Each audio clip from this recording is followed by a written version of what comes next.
काफ़ी मज़ेदार ट्रैक है, बहुत चैलेंजिंग है, इसमें बहुत सारे ट्विस्ट्स हैं, टर्न्स हैं और बट वही ट्रैक का जितनी गाड़ियाँ जाती हैं उतना ज़्यादा ट्रैक ख़राब होता रहता है। बट यही उम्मीद है कि हम सेफली फ़िनिश कर लें और अच्छा टाइम भी पोस्ट कर सकें। और यही कहूँगी दूसरी ख़वातीन को कि वो आएँ, जिसका शौक़ है, जिसका पैशन है रेसिंग और गाड़ियों के हवाले से, वो ज़रूर परस्यू करें। अगर जैसे हम कर सकते हैं तो और सब कर सकती हैं। थल रेस में ये मेरा सेकंड टाइम है। मैंने लास्ट ईयर भी की थी और मैं फर्स्ट आई थी।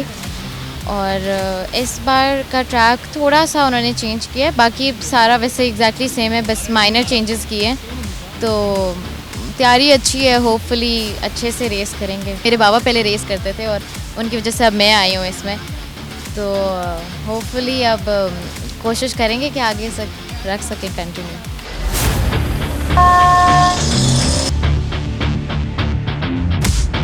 अब क्योंकि रुझान ज़्यादा बढ़ता जा रहा है, अवेयरनेस लोगों में आती जा रही है, तो ख़वातीन की तादाद भी उसी तरीके से बढ़ रही है। थल में क्योंकि इस वक्त कम पार्टिसिपेंट ने इस वक्त पार्ट लिया है, मैं मज़ीद ये चाहूँगी कि अगर हमारे इदारे थोड़ा सा और हमारे मर्द हजरात इंकरेज करें अपनी ख़वातीन को, तो वो ज़रूर अपने जो भी जोहर हैं वो दिखा सकेंगी कि वो भी ऑफ रोडिंग का हिस्सा बन सकती हैं और वो भी कंपटीशन में पार्टिसिपेट कर सकती हैं। ये जो ट्रैक है थल का, ये बहुत स्किलफुल है। ये ट्रैक स्किल्स मांगता है बहुत ज़्यादा।